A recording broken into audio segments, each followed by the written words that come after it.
wakati wa uchaguzi. Mwenyekiti wakati wa masoko yeye ni shahidi.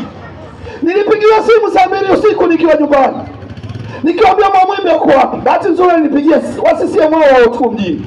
Uko wapi? Nikasema niko nyumbani. Badilisha laini, zima simu. Kaficha hizo fomu zako, usilale nyumbani. Nikasema kuna nini? Wewe uliza kuna nini? Tumekuambia uondoke, usilale nyumbani na usipatikane kwenye simu.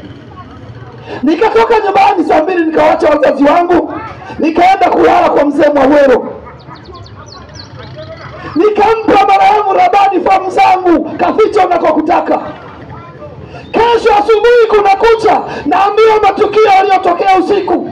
Mwenzangu wakati wa masoko wamemgaragaza, wamechukua fomu, wameondoka naye. Mwingine nasikia Wandaga si wa sehemu gani, haonekani hata aliko. Ni uchaguzi wa namna gani kama huo? Tunachagua au tunachaguliwa? Na kama tumeamua kuwa na mfumo wa vyama vingi, kuna sababu gani?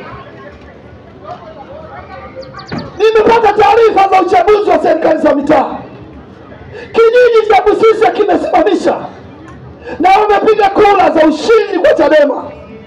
Wamemaliza kupiga kura saa 8, lakini wanakuja kutangaza usiku wa manane mbele ya polisi.